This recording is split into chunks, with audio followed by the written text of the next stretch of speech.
Hello everyone. So this is my final list about what IDs I recommend before the Season 3 comes. Right, so first off, let's talk about some of the worst that are coming back for Season 3. These are the Season 1 IDs and they're coming back into Season 3 after the Season 3 update. It's coming quite soon, so do be prepared for this one.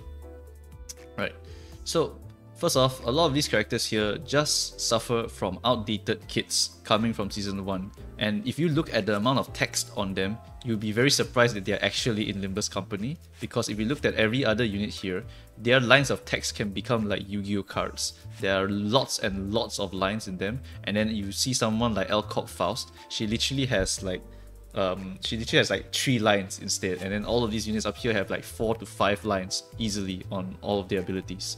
So it's quite tricky to value these guys anymore. I would not recommend ever sparking them, and since most of them are 2 stars, you'll probably accidentally get them while you're pulling in Season 3. And the reason why some of you might say, why is Corp Faust down here, is because when you look at the other possible options, right, Faust is really fighting a lot of different versions of herself. So we got the Rupture Synergy character, and with Yi Sang coming up, potentially a very strong DPS. We got the support for Zwei Gregor here, defense level up, and can also perform as a tank as well. We got Grippy coming back at the same time. Grippy is a 3-star and she applies Gaze, and Gaze is a very powerful debuff. And then we got Lob Ego Regret, who pretty much, if you get the right targets, you can out DPS a lot of enemies. So Corp Faust honestly has a lot of competitors nowadays. I really cannot justify putting her up any higher. So I just kind of threw her down here. Honestly, all the Faust IDs that have come out pretty much are very competitive with each other already. I don't think there is any room for Corp Faust anymore as just a good clasher. But if you are very new, I think she might actually be one of the better options for you to use her. The rest of them, honestly, if you look at their clashing power or whatever their kits are trying to do, it's not particularly good. I will mention that G-Corp Head Manager actually has some pretty good clashing power because she, due to the 95% sanity changes, she's able to roll hits quite often, so she can roll quite high. But besides that, that's all she has going for her. In the game about DPS, she doesn't really help contribute too much DPS at all. Right, and then these are some of the interesting units that are coming back. Starting off with Dawn. Dawn is actually pretty okay for tremor count support if you ignore the fact that she even like uses nails and whatnot. The actual thing you need to focus for Dawn here is that whenever she applies even 1 nail, she applies 1 more tremor count. So she actually is a pretty good source of tremor count if you need additional tremor count. For example, someone like Rosespanner Meursault, who needs 10 plus tremor count to make his skill tree do more damage with coin power. So this could be a pretty good option for Tremor if you were trying to run that. And then we got G-Corp Head Manager as well as Chef. G-Corp pretty much synergizes with Rupture, and with the new Yi Sang coming out, I'm kind of inclined to think that maybe this could be a good synergistic combo if you just run the Rupture gang. But the problem with him is that he consumes and does not give back any Rupture count. So unless an ego comes out to fix that, I don't think he actually is going to be very much used, unless you want him for his support passive, which is why Chef is also right next to him. Because Chef got absolutely destroyed by Ryoshu and got her shtick taken by Hook Office Fixer Honglu. Because of that, I think her skill tree is pretty much robbed by her, and herself does more damage than this version of herself. So because of that, I think that these two are only useful if you want to use them for healing passives. So if you're trying to do solo runs or low character runs, you would actually want some healing sources because you would take quite a lot of chip damage, and these two are pretty good at healing chip damage. Heals 5 per every clash and heals 15 every time you kill someone. So this is actually a pretty good combo here. LCCB Ishmael. Her scaling actually pretty much makes her a staple of the future. She performs well in Rupture teams because she has a +1 Rupture, and she performs pretty great in Tremor teams because she applies 4 Tremor count as well as 16 potency in total. So if you already have a Tremor gang, you can actually use the skill tree a lot. And then if you don't have Tremor gang, if you don't have a Rupture gang, you can just use the Tremor part and then use her in the Tremor team. So she's actually a very good support for Tremor or Rupture in the future. Then Ting Tang, I don't think I need to mention this guy. He's literally been here for a long time, and he's very strong because his skill 2 is a finisher. If you drop enemy to 25% HP, he will attack again, and that attack will gain extra damage. And then his skill 3 is if you kill someone, you pretty much do that skill again. So he has a reset ability as long as you kill someone. So because of that, he is one of the strongest characters. In addition, his support passive gives his allies 20% extra damage to the most SP character on hit coins. And since most SP equals more hit coins, it's pretty much give your highest SP character more damage straight up. So Ting Tang's passive is very powerful, notably used for that, and I think he is very strong still. So Honglu still remains strong. Nothing has happened to any of the Honglu IDs, as you can see. Coming back is Grippy. Grippy has Gaze, and Gaze is pretty much the only reason she is used, because Gaze gives 20% damage to Blunt plus Pierce, and with the addition of Blunt, Pierce plus Blunt, Pierce, and Blunt, and then this one's slashing, so it doesn't matter. This is Pierce, and then this is Blunt, and then this is slashing, so it doesn't matter. This is triple Pierce, and yeah, as you can see, we are still getting some very powerful smacking IDs. Unfortunately, she cannot gaze herself. If she could gaze for herself, she would actually go crazy. But yeah, doesn't matter. Gaze still very powerful debuff, and you will definitely see a lot of use in boss fights, especially with all of these very good blunt damage dealers coming out of the woodwork. Then after that, Ninclair. I don't need to say a thing, right? It's Ninclair. He will just do 30 damage per hit on his skill 3 and 16 damage per hit on his skill 2. Unga bunga, right? Next, let's talk about the not limited but fun characters. Basically, what these characters are thematic characters. They are meant to go with a certain 3-star ID. So Zwei Section Faust here actually is a pretty solid support for Gregor over here, because she gives defense level up to adjacent allies, and if they are low HP, she gives even more to them, and her skill 2 is meant to give defense level up to the lowest health ally. Defense level up is effectively protection, so him scaling on defense level up and her providing defense level up makes for some interesting synergy. Of course, if you are trying to go for low turn counts, you don't really care about that, so you might not even run her, and then you run someone else for DPS like Grippy Faust, for example. So because of that, you don't really care about her, but at the same time, if you want to go and synergize with Gregor and get some funny numbers on your Gregor, this is the thing to go for. And of course, if you want to roleplay with the Section 4, then feel free to go and roleplay with the Section 4. I'm not going to stop you. Section 4, Heathcliff. This one is to synergize with Rupture. What he does is that with a bunch of other 7 sections around him, he will apply more Rupture potency and also provide a little bit of Rupture count application as well. He is not super necessary. The reason why is because Red Sheet Sinclair exists, and if you want to run a Rupture gang, all you actually need is this guy to apply Talisman once onto a boss. When that happens, you have a permanent 5 potency on every hit for your entire party, and that is very powerful for any boss. So this would be the crux of Rupture, and this character here is just a support for Rupture, which is why I think that he is just a fun character. In addition to that, he also competes with number 1, Rabbit Heathcliff. Yep, very hard to justify bringing him anyway, and if you want to use him for roleplay or for fun, this is the character for you. Next, we got W Corp Honglu. W Corp Honglu is a pretty good ID in that he has some decent mitigation, good support, and he can also give charge to his allies. The problem is that I think the charge characters don't actually need that much charge in the first place, especially when Ryoshu has just been buffed. Compared to Dawn, she only needs 7 charge count in order to activate her power. She only loses HP, which can be easily healed by another ego. So ultimately, a useful unit to run with the W Corp team, but not a very necessary unit to run with the W Corp team, especially when you consider K Corp and Hook Fixer are other competitors for him, so not a super high priority for a new player either.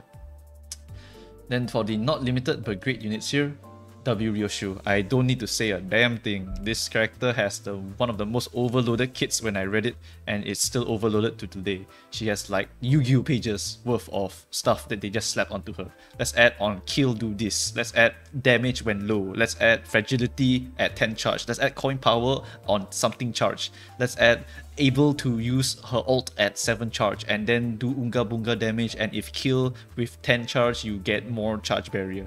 So ridiculous, okay? Ridiculous character. Definitely does more than Chef Ryoshu in my opinion. If you want to get some HP scaling damage, just slap yourself a Honglu instead, because this one is pretty much an always pick into any team comp. Right, Dieci. Another Unga Bunga Yu-Gi-Oh character. They added discard into her, and they added coins into her, they added shield into her, and they added blunt damage up into her. This girl will look at you, get beaten up by you, and then kill you afterwards. That's what she does. She's a bruiser, and she likes to get hit because she gets blunt damage from that. She gets shielding to prevent herself from getting hit too hard, and she punches really hard with a 4 coin and a 4 coin. And she has discard, which means that she can throw away her skill 1 all the time, so that she will always draw skill 2 and skill 3, which is a major buff of discard. So this character here has massive Ws, almost the same as Ryoshu, and the fact that they are not limited units is a very good sign. It means that strong units will definitely always be available for new players, so don't worry about that. Dieci, very powerful Rodion. Very powerful Rodion. Next, we have Rhino Meursault. Rhino Meursault combined with Regret makes for a disgusting character, because Rhino Meursault has a lot of good coins already. Regret giving you +2 coins on every move in exchange for 1 base power is the best trade ever, because now your skill 3 Rhino Ram can roll up to 27, or was it 26, somewhere around there. Basically a super high number.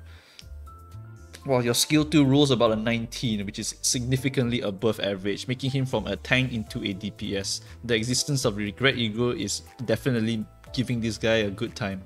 And even if you didn't have all of that, he's still a fast, aggro generating, charge related tank that applies a bunch of bleed count and does pretty good one-sided damage anyway, and he is Meursault. So Meursault has Pursuance, Meursault has Chain of Others, Meursault has Capote, he has whatever. Meursault is the ego guy, and with all these egos, no matter which Meursault you bring, he'll always be Meursault. So this Rhino here is just Meursault, but in a very good ID. Right, Don Quixote Section 5. Not as used as W Don sadly, but still a very solid team member. The reason why is because she goes really fast, has very good clashing power, and has good speed as well. The tricky part for her is getting enough pride resonance in order to make sure you trigger her passive, where if the entire team is faster than the enemy, you will get more damage. It is literally Gebura's passive from Library of Ruina, where if you're faster, you get more power, but in this case it's more damage. It's not really power, it's just damage. So that is why she is quite strong, and I think because of the recent event where she just said maybe one of us could be Gebura, I think maybe she will actually be Gebura. The hint is so large and in my face, I cannot deny it. I think Dawn might be Gebura in the future. Right. Anyway, Cinq Don, just a very simple character. She just Unga Bunga, clash hard, win hard, go fast. Right, next one, Section 4, Faust. Section 4 Faust is a rupture scaler. The more rupture on the target in terms of potency, the more she will do. And she can provide a little bit of rupture count so that she doesn't consume all of the rupture count as well, so future allies can help continue the stack. Her skill 2 will pretty much full refund all the rupture count that she will use as long as she wins the clash. Her skill 3 will give her more damage as long as she's attacking someone with high rupture count. Sorry, not rupture count, rupture potency required. Yep. And in exchange, she also, I think, refunds about 2 rupture count hits. So you will need a little bit of rupture count in order to make sure she is able to do it. And with Yi Sang coming out, maybe this will be a possibility, which is why I'm putting her over here for now. Right. Then lastly, we have Zwei Gregor. Zwei Gregor, just a very tanky Gregor.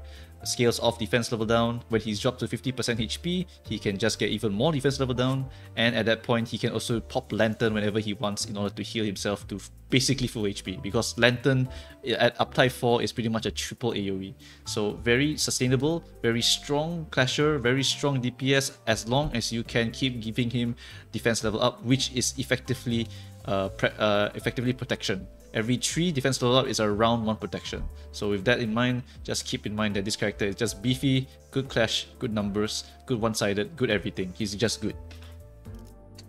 Right, so now going on to the, I think for this one, let's just talk about the best first before we talk about the fun ones here. So we got Spicebush Yi Sang here. Spicebush Yi Sang comboed with Spicebush combo with Sunshower is just an insane combo. Additional damage when doing AoE is crazy, and this ID itself also has AoE inbuilt into its kit in the form of skill 2, where it will do a bunch of AoE.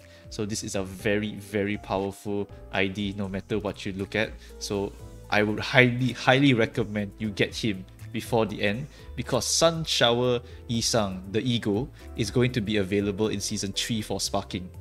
And because of that, you absolutely want him to go with that ego, because that ego buffs sloth damage and he buffs that ego and that ego buffs him. So because of that super synergy, these two absolutely must go together. This is literally the capstone unit of this season. Like how Ninclair was the capstone unit of Season 1, this is the ending season unit. This is pretty much the peak of power for this season. But this season's peak of power does not end there either, apparently, because they released Walpurgis Knight and then they slapped on this Regret Faust. And this Regret Faust is incredibly busted because she pretty much does Tremor Burst defense level down just by existing, and she has a Yu-Gi-Oh card on her passive because she has 3 passives in one character. Furthermore, she also has AoE inbuilt into skill 2 and skill 3, allowing her to hit a bunch of body parts onto a boss and out DPSing Ninclair if a boss has even 2 body parts and you are able to hit them at the same time. If they are weak to Wrath, you can watch them disappear, either by this guy or this girl, doesn't really matter which one, your choice.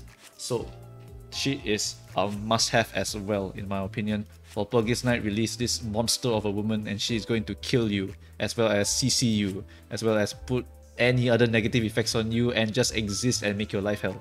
Just her existing makes all other Tremor count units very, very strong. So definitely want her if you want to try Tremor eventually. Molar Office Fixer Outis. She is very good in that she actually discards all her skill 1s, very similar to Dieci. And she's also a free unit, so you literally get her for free. So it's very, very nice. Most of the time, you'll be using your skill 2 because your skill 3 takes a while in order to charge up that Tremor count. You need about 4 turns of discarding your skill 1 in order to get your skill 2 and skill 3 to pop. But the reward is very, very powerful because you get +2 coin power if you have 10 Tremor count on yourself. And you also are able to burst Tremor a lot of times, and that will add more damage because every time you burst Tremor, you add damage on top of that. And she scales off sloth damage. So sloth power up from your Spicebush Yi Sang will buff your Outis as well. Ultimately, these two can go very well together because blunt as well as sloth. Right. For the next one, we got Cinq Ishmael. Cinq in general just got a really big buff with the release of Molar Boatwork Fixer Ishmael, Dieci Ishmael, Rhymeshank got that Uptie 4, and then Spicebush came out with Sinking Deluge. So Sinking in general just got some crazy ass units that are able to support Sinking in general, and the units can even just support themselves without Sinking, and that is what makes a very strong unit in that their status is secondary compared to what they actually do.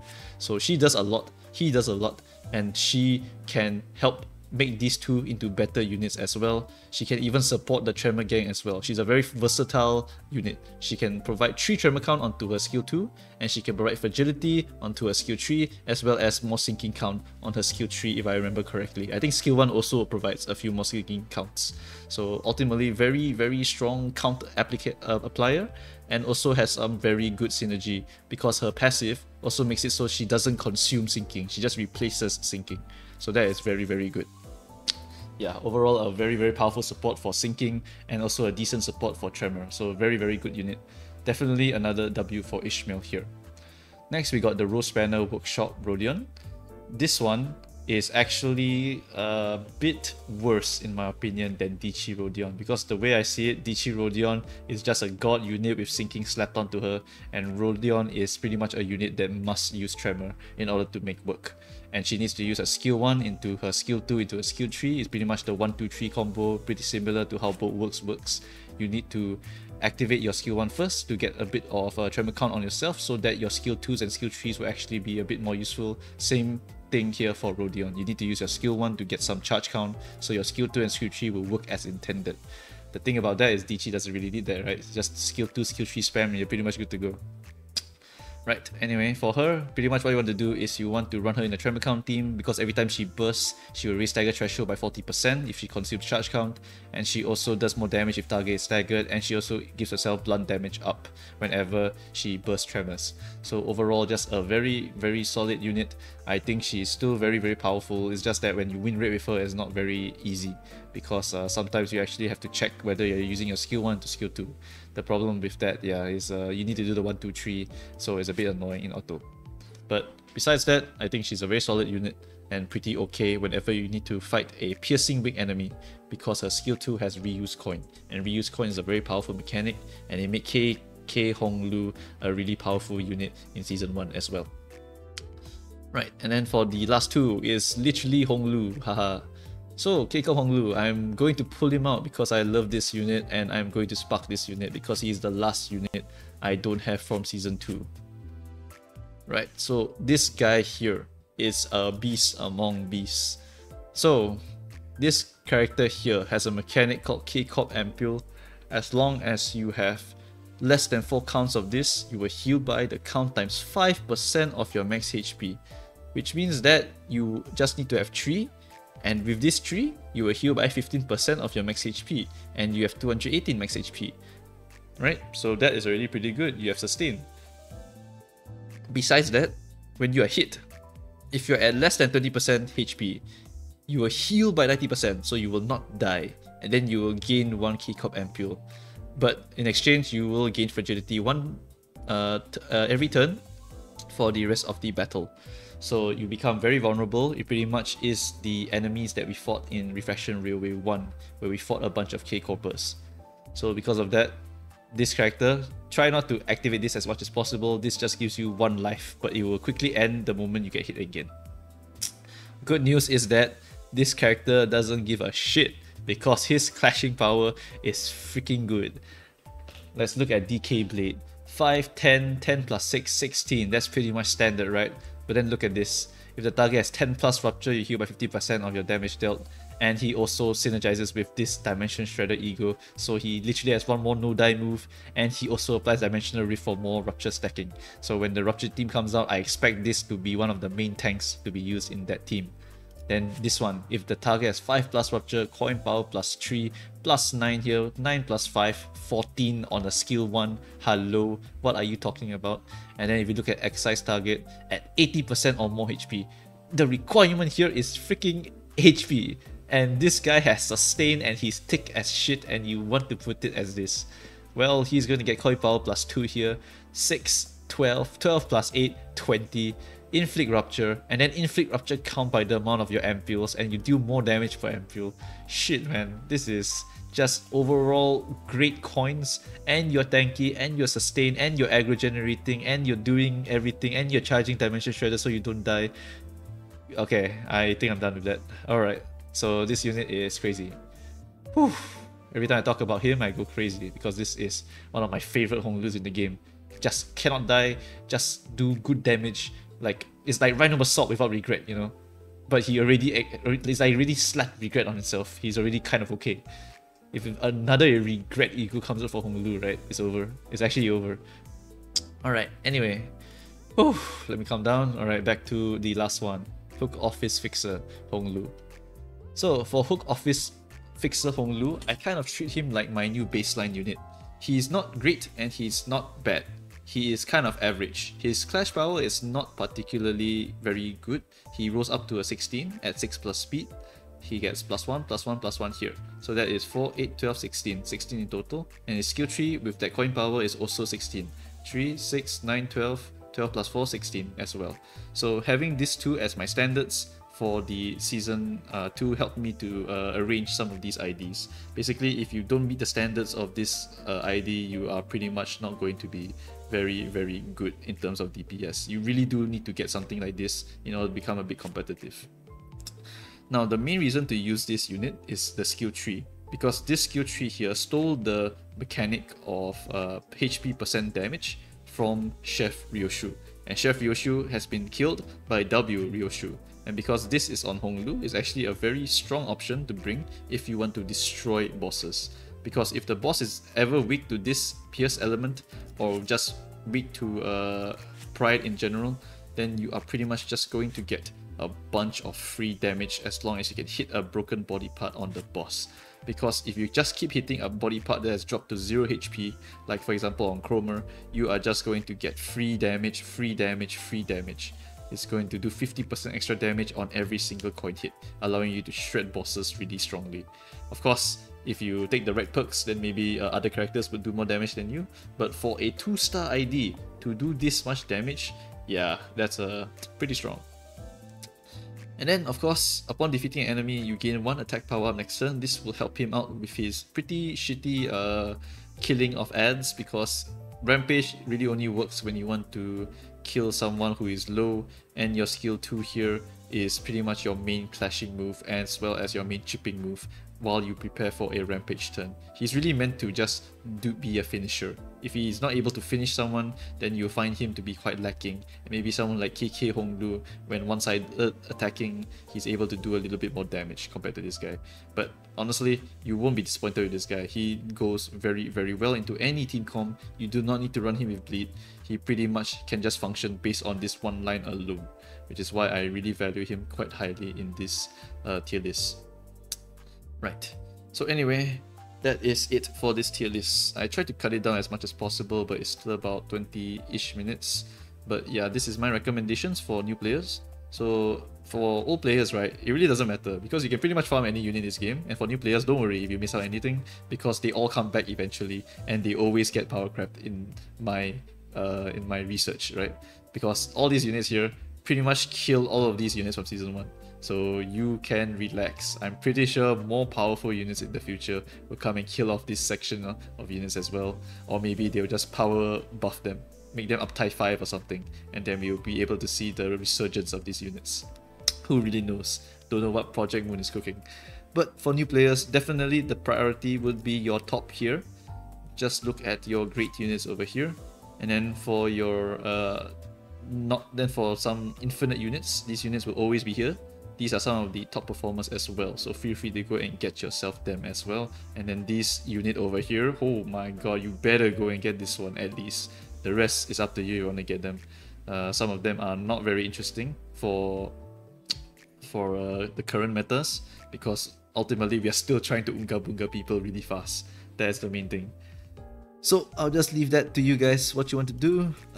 For these guys over here, they are pretty much the same boat as these guys over here. They are released at the same time as some of these other 3-star IDs. So this one's defense level related, this one is rupture related, this one's charge related. So what happened here is that when Outis come out, this is a support for Outis, so not required, but does some okay supporting if the target has a staggered threshold. If they don't have a staggered threshold, he is not useful at all. Rosespanner Workshop is to run with Rosespanner Workshop. Surprise. And with Regret Ego released, he actually is quite okay. He would need 10 plus tremor count instead for him to use his skill tree, because that is one of the requirements for him. He needs 10 plus tremor count to get a bit of coin power on his skill tree so that he can do some burst tremoring. Then Red Sheet was released on his own. He's a special guy. Red Sheet is literally one of the most important units if you want to try to run a Rupture funny comp, because he is able to let your entire team stack up to 99 Rupture onto a boss. Because every time you hit a boss with Talisman, he gains Rupture by the amount of Talisman. The boss gains Rupture by the amount on the Talisman. So if you apply 5, every time someone hits the boss, 5 Rupture, 5 Rupture, 5 Rupture, and so on. So this is just a really good Rupture support unit no matter what. Bulwark's Fixer released at the same time as Bulwark's Fixer, and he is a tremor count applier. He takes quite a while to get that amount of tremor count, and he will apply 10 tremor count to the target. So really very powerful synergy with the other tremor count characters. And then Sloshing Ishmael came out kind of on her own, and she's not particularly belong to anywhere else. She's pretty much a tremor and rupture potency applier. and her whole goal in life is to lose in clashes. It's very sad to see that, but at the same time, that's her whole shtick. She wants to lose to someone, and she'll get shields and be able to apply a status onto them in exchange for that. So she's a very interesting playstyle, and I don't recommend anyone go and spark her because unless you really want to go and try to make her work for a Tremor/Rupture team, I don't think she's very necessary. And there are also, you know, important units to go and spark for in terms of Ishmaels, because Ishmaels, there are a lot of Ishmaels to go and spark for. Lastly, Lob Ego Sunshower Heath. My opinion about this character is that he is very tough to pilot. Super tough to pilot. And the reason for that is that he is a very complex character. He needs to be managed very well. And honestly, with the way this game works, it's not really convenient to run him, especially when you have Rabbit, right? The problem with Heathcliff is that freaking Rabbit exists and he's just so much better than every other unit in the game. For Sunshower Heathcliff, pretty much what he can do is he can do crazy amounts of damage if he does not roll a negative coin here. So pretty much he rolls 18, that's a crazy amount of damage. 10, crazy amount of damage. 6, 12, 18, that's pretty damn good for a skill 1. And so because of all of this potential damage, they made it pretty damn hard to make him lose SP. What you need to do is you need to build up sinking count on yourself, and your passive, right, will spend a sinking count and you will lose SP by the current amount of sinking. And if you use your counter move here, you actually gain a bunch of sinking and you're able to do quite a lot of damage. You do about 20 damage compared to this 6, 12, 18 damage. So you actually do a little bit more with this. And then before being hit by an attack, you also gain protection equal to this unit's sinking. So if you're able to get some sinking on yourself, you will be able to just get free protection as well. And then combined with Yasunyata, you'll be able to heal yourself whenever you get staggered. So you'll be able to protect yourself. So this character is very funky. He wants to get hit using his counter. He wants to use Yasunyata to make sure he doesn't die. He wants to make sure he has protection whenever he's getting hit. And then he uses the counter to gain more sinking so he can nuke his own SP, and then eventually he will use Puddle Stomp when he's at the right threshold and he will do a bunch of damage. So it's all very funky to use this character. The potential damage output is great. The time it takes to get there is a bit wonky. And so it's not something I recommend to anyone. It's a pretty rough experience. And also, you know, Rabbit exists, and literally the only thing you need to know for Rabbit is Body Sack to set up for next turn Quick Suppression. Literally the easiest thought process in the game. All you need to do is, oh, next turn I will get Quick Suppression. Okay, I shall Body Sack this turn. Next turn, press this button. I win. That is how he functions, and that's really all you need to know about Rabbit Heathcliff. Yeah. So, besides all of that, I think I'm going to call it here. This video is pretty damn long, 32 minutes. So all these IDs here, kind of a luxury units. If you have extra resources and you want to try fancy shit or just experiment, then you can feel free to go and get them. And then all of these units here, pretty much the same story. For new players, I would actually recommend you to go and get these two as much as possible. If you were not here for the attendance event, I would actually recommend getting Molar Outis because it's a very consistent dealer, and definitely get K-Corp Honglu. Definitely get K-Corp Honglu. Alright, so maybe like these 4 here. Then the rest, honestly, you can live without them. You can go and get Dieci, and then for Fixer here, you can go and get Reindeer Ishmael, and you'll be also pretty much good to go. And then for Honglu, you have this. And if you don't have Honglu, then if you don't have this Honglu, then you have this Honglu. So you just choose which one you want. Personally, I prefer this one. Right, and then if you have a lot of spares after you've sparked these, or maybe you just run out, right? What other characters you might want to get that are new? Well, you can get your Ryoshu, literally Meta God, Dieci Rodion, my favorite unit, Rhino, regret buffed him like crazy, Cinq Don, you can probably live without her. Faust, maybe for the Yi Sang setup in the future. Zwei Gregor for just a tanky, sustainy, good damagey boy. Yeah, lots of good options here. And then of course, this one is what everyone should be looking for if you were not here in Season 1. Ninclair, still a god in Season 2 and most likely still a god in Season 3 unless they somehow find a way to screw up all of his mechanics and then he becomes not very good anymore. But I don't think that will happen so easily, so I think Ninclair is going to still be around for a long time. Definitely look forward to him because blunt teams in Limbus are definitely one of the best teams in the game. Right, so that will be it for this video. Hopefully it's not too long. Okay, 34 minutes, whatever. And right, I hope you all make your good decisions. I hope you all get lucky with your Walpurgis Night. Hope you all have enough shots for whatever you need. And good luck on whatever you want to do. If you have any opinions on some of these units here, maybe I go and put them up too high or put them up too low, then feel free to comment. But besides that, I think I'm happy with this list. I'm pretty much already finished most of my S2 grind. I only have K-Corp Honglu to get, and oh boy, I cannot wait to get him. Alright, so good luck with everything. Thank you for watching, and I shall see you guys next time. Bye bye.